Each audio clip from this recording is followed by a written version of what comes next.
That works out fine. Okay. Trying to remove this. Okay, can't.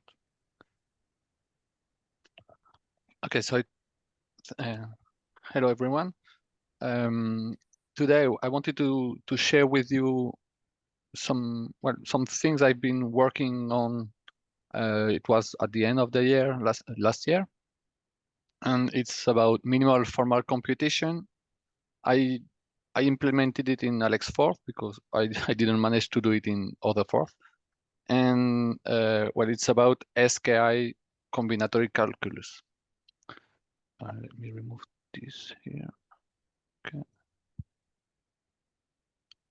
Okay, so how it all started? Well, it all started in July 2021. I had finished to implement AlexForth, and I was looking for new challenges. So I asked openly on Twitter, and somebody suggested me to try SKI calculus, which I had never heard of. So he told me it was something related to lambda calculus, which I didn't know either. But when I started to investigate about this, turns out it was quite interesting. So what is SKI combinatory calculus?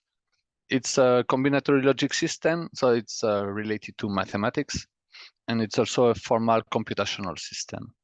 It was introduced by a German-Russian guy in 1920 called Moses Schoenfinkel, and it was further redeveloped by Haskell Curry in 1927. You might know Haskell Curry from the Haskell programming language. It tends to be the first, and it's also minimal formalism for universal computation. And it's quite relevant in the mathematical theory of algorithms because it's an extremely simple Turing-complete language. And it can also be seen as a reduced version of the lambda calculus, which was introduced in 1936 by Alonzo Church. So the same year as the Turing machine from Alan Turing. It was in 1936 also. And if you see it, both lambda calculus and Turing machine, Turing complete languages came 16 years after the SKI combinatory calculus. So let's have a look at some definitions first. So what are combinators? Combinators are higher order functions with no free variables. So there are functions that take one argument, which is also a function, and they return an output, which is also a function. In short, we'll define a second concept, which is the application. So far, combinators are function. They take function as argument. They return a function. So everything is a function. And applying a combinator to an argument. So for example, combinator f to an argument x is called the application, and it's written fx. Something important to notice is the application, in this case, is left associative. So when we write fxy, it's f applied to x first, and then the result of x applied to f, which is also a function, we will apply it to y. So it's quite different from what we are usually used to.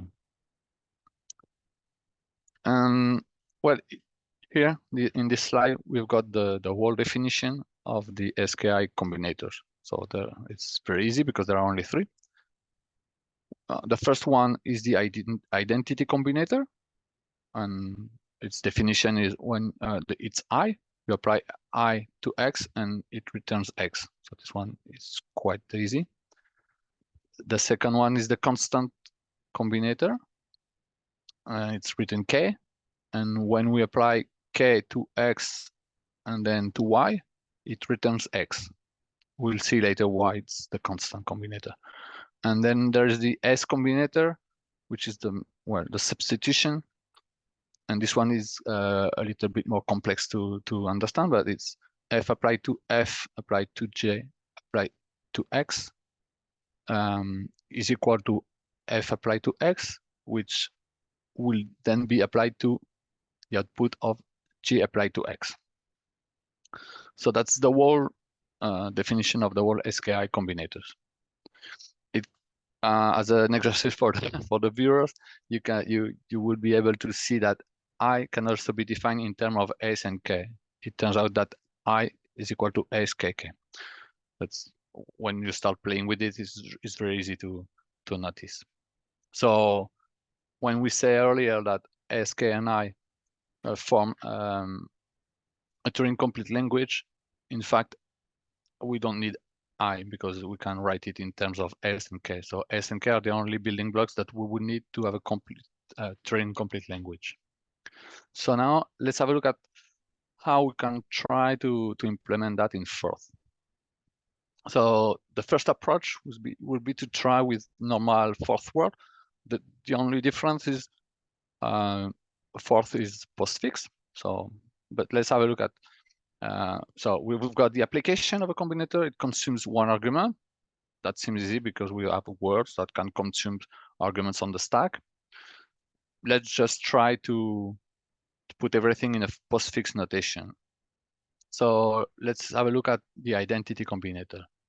The identity combinator, let's put an argument X on the stack, then we run I and it returns X. So apparently we could say that I is like the NOP word, it does nothing. The second combinator K applied to X applied to Y returns X. Let's put Y and X in reverse on the stack and then run K. And we expect to get X. So it looks like K could be the NIP word, which remove the second argument on the stack. But that's not so simple, in fact. Let's have a look why. So what turns wrong in the previous slide? Let's have a look at a slightly more complex example, which is the KI combinator. So KI combinator is K applied to I. K applied to I, we will apply that to two variables which are X and Y. So it's Ki of X and Y. And because it's left associative, it's Kix applied to Y. And we know that K returns always the first argument, so I. So in that case, that would leave us with IY. And because it's I is the identity combinator, we've left with Y. So Ki of XY is Y. If you notice, K of XY is X, K of XY is X. So K selects the first argument and Ki of XY is Y. So Ki returns the second argument. So it's quite handy later, we will see why. So now let's have a look at with normal words, what will happen. So we put Y and X on the stack. We run I and we've left with YX. And then we run K. We add YX and we run K. And it selects the first one. So we are left with X, which would be wrong because we expected to get Y. And so here are the issues that we are finding with normal words. The problem is, first, combinator, they only take one argument. So here we've got a problem because K can only see X on the stack. It can only play with the top of the stack. And so it wouldn't be able to drop Y. And the second problem is left associativity that we mentioned earlier. So the problem here is when we did YXI, I would be consuming X, where it would not be consuming anything, it will leave X. But the problem is that it would be run first before K. And what we want is to run K first on I. So that's the problem. And to address that, we need a way to somehow delay the execution of the words. So that's the real challenge here. So this is how we can try to address the delayed application, the delay execution of the word. So here I'm going to introduce two things. in parallel because they need to be introduced together. So first I introduce a word which is the closing parenthesis, which means apply. So the definition is very straightforward. It's the word execute or exec in AlexForth because it was shorter. And now we will need to use to specify the closing parenthesis to really apply the word. So we will need to do yxk and then apply it. But the problem is that we need that k is a special word now. It needs to be a word that leaves an xt on the stack. So that's the trick. Now each combinator, when we run it, it will leave an execution token on the stack, and later when we apply it with the closing parenthesis, it's when it's going to be run. That's why I named this behavior the application behavior of k. So the runtime behavior of k would be to leave an xt, the kxt on the stack, and the application behavior, it's what we want the word, really the combinator behavior to do. In that case, the application behavior of k is to leave on the stack the xt of a new word whose application behavior will drop y and push x back onto the stack. So if we have a look at this, if we put y and x onto the stack, then we run k, which leaves the xt of k. Well, it leaves an xt, and then we apply it. This will consume x and return a new execution token of a new word, which encloses x inside it. So k must create a new word and leave the xt on the stack. And when we apply this execution token, it will consume y and return x. So that it looks very straightforward at the beginning, but now it's turning quite more complex to implement this. I'm going to demo this mechanism to you right now. So for the demo, I don't have AlexForth on real 6502. I'm running it in my 6502 emulator, which is written in GeForce. So I'm going to run my emulator. I'm going to load the sorry, AlexForth ROM with the SKI words. Okay, so here we are in AlexForth. And for the demonstration, I'm going to put, instead of putting combinators, I'm going to put 2 and 1 for y and x onto the stack. So my stack is 2 and 1, and I'm going to run k. And as you can see, now on the stack, I've got my y, my x, 2 and 1, and I've got an execution token on the stack, which is the execution, this execution token of, well, it's not the execution token of k, but the application behavior of k. And now I'm going to apply it. So it's going to consume x. And you can see now on the stack, we've got our y, like before, and we've got an address. This address is the execution token of your new word that has been created. And when we apply this new word, it should drop our y and return our x, which was 1. So let's apply it. Oh, sorry.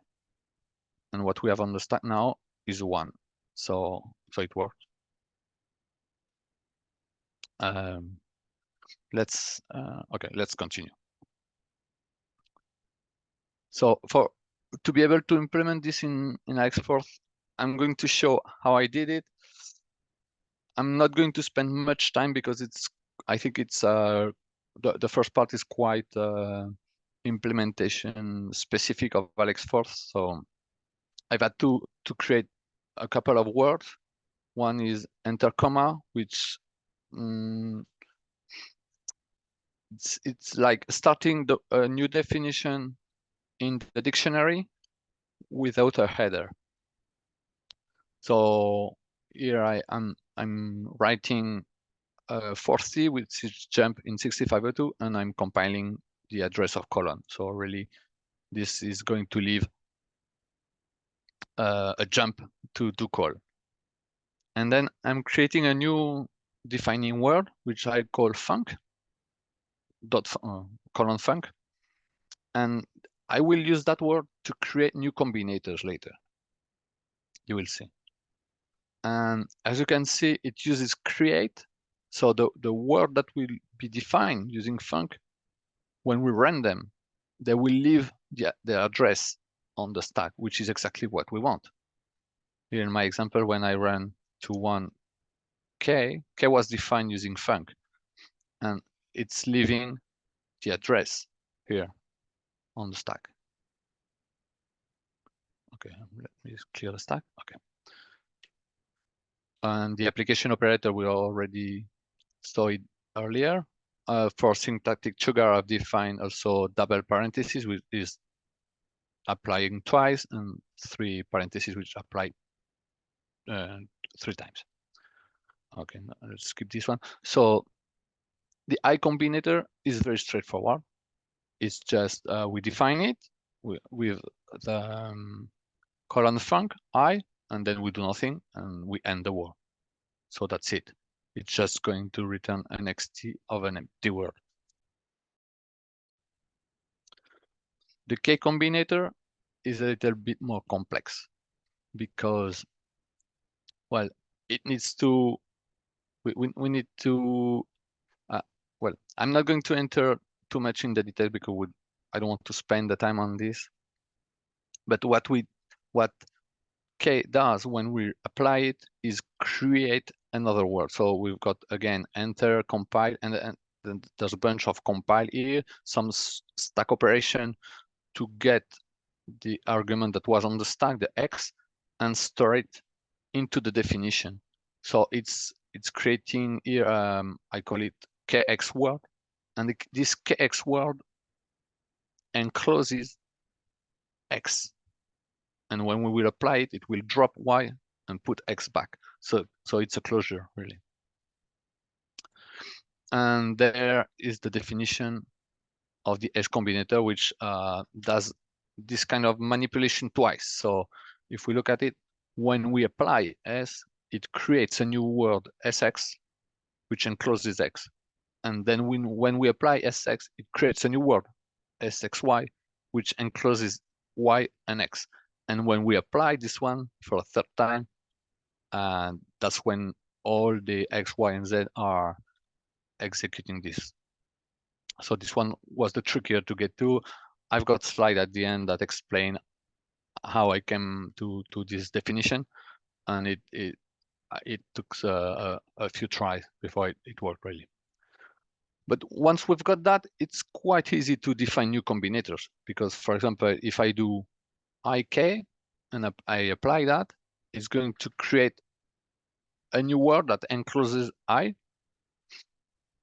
and simply I can take this xt and name it ki. So let's have a look at that. If I do, for example, yes, so let me clear the stack. I've got nothing. I do I. Let's have a look. So if we've got the xt of I, k. We've got the xt of I and k. I apply that, and now I've got a new xt. And this new xt, I can call it constant ki. So if you remember, so I should have nothing on the stack. Yeah.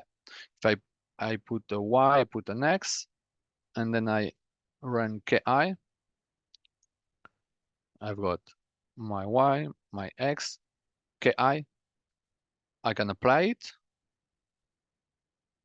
I can apply it again, and I've got y, and that's the definition of ki. Apply to x, apply to y, returns y. So it works. So that's quite that sounds quite powerful now. And well, for now, in this computational system, we've only got our 3 basic combinator, plus we've got the KI combinator. And let's have a look at defining booleans, for example. Before defining booleans, I'm going to define a couple of functions, .t and .f. So let's have a look at .t. So the definition is very straightforward. .t will just print true when applied, and .f, when we apply it, it will print false. And this dot parenthesis is how it's like dot quotes in AlexForth, but in AlexForth it's dot parenthesis. So let's have a look. For example, I put, let me clear the stack, .t. So it's a function. So when I apply it, it says true. Okay. .f, I apply it, it says false. Okay. So far there's nothing. There are just functions. These are not combinator because they don't take an argument and they don't return a function. And I've created this bool word which will leave .f and .true .t on the stack, just so it's going to be easier later. So let's have a look now at defining true and false. Well, it turns out that true we'll say that true is k and false is ki. I think I've already got this definition. So if I say bool, it's leaving .f and .t, and I say t, and I apply it 3 times. Yeah, it says true. Okay. Here the thing is, what's happening? So we've left 2 functions, .f and .t, on the stack, and we apply k, which is true. We apply it, and it's going to select the first argument because it was k. And when we apply it at the end, it returns true. That's what we're seeing here. If I do the same thing with false, and I apply it, it says false. So it has selected the second argument because it was ki. And I don't know if you start to see here that it's really similar to the unary operator on other languages that will say if something, then the first, else the second. Well, that's exactly how it works here. So with that, we can start to create new combinators. For example, the not combinator, it takes a Boolean, for example, true or false, and when we apply it, it will select the first or the second. So now the definition, they start to become really big because we only have S, K, and I. So this is the definition of the not combinator, or at least it's one of one definition. It might not be the most the smallest one, but that's one definition. And when we write in Forth, that would be this one. So I can do that. I will do that. Let me select it. Select. So if I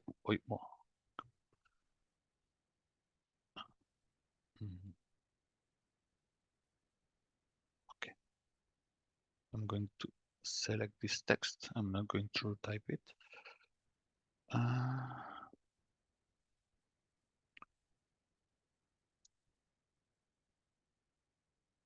So let's have a look.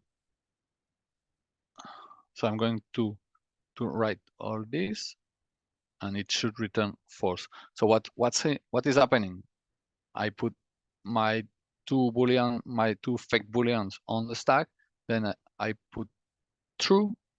I will put not, and I will apply everything. So it will apply not to true.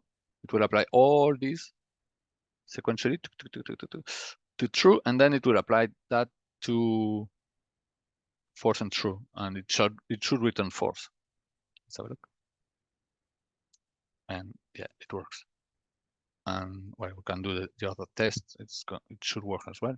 Yeah, it works.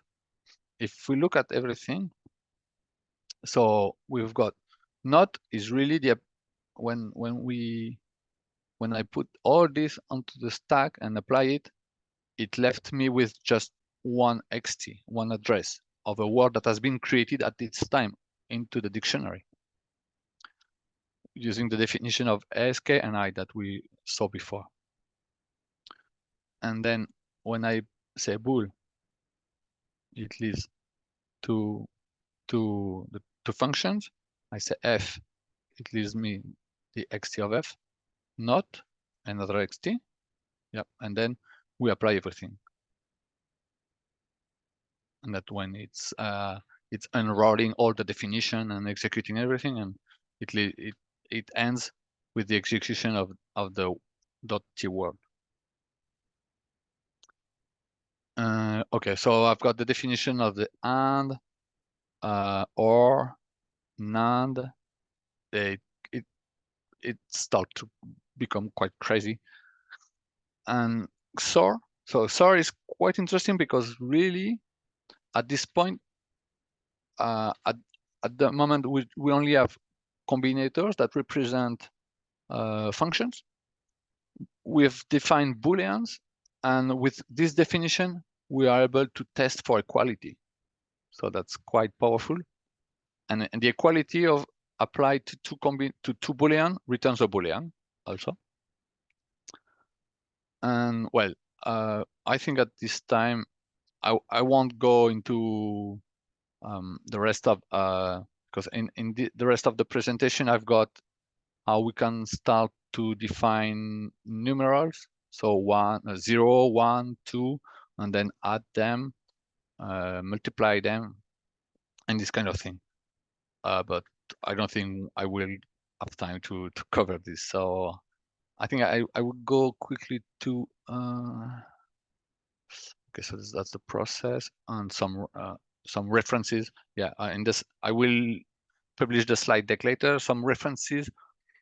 I've inspired myself in a paper that I found that was about implementing SKI combinator in Forth.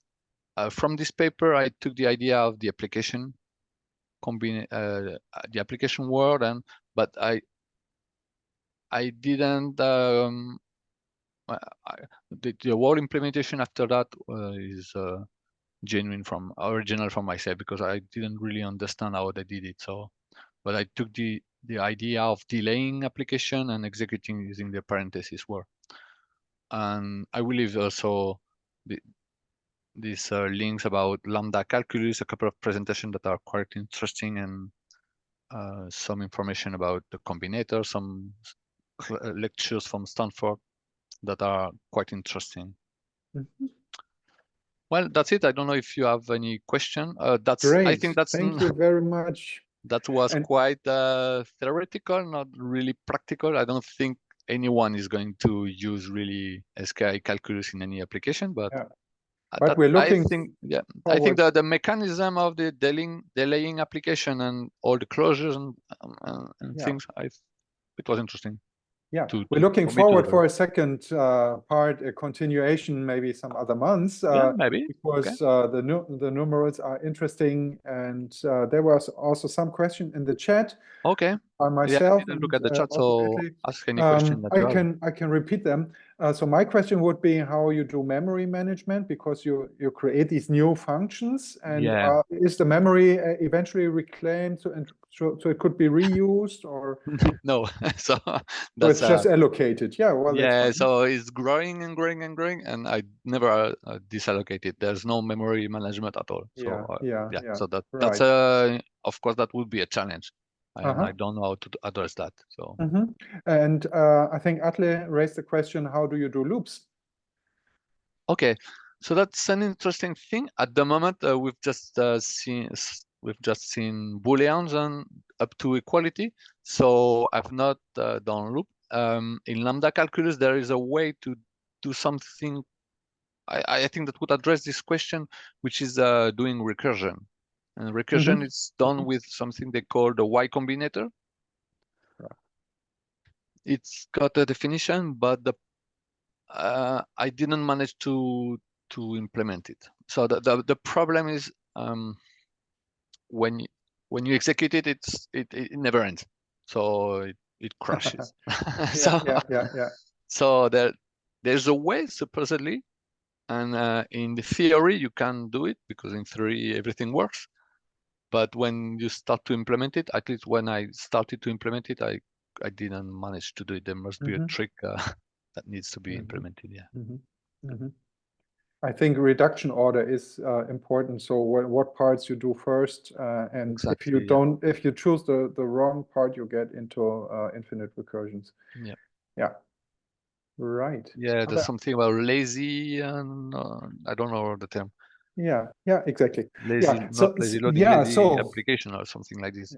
So there've been a lot of study, I think, about this because it's the basis of the functional programming. So of course it can be done, but maybe I won't be able to do it in AlexForth. I don't know. The first part of the recursion could be the stopping condition, right? Yeah, I don't know. Maybe. Right. That's a good question.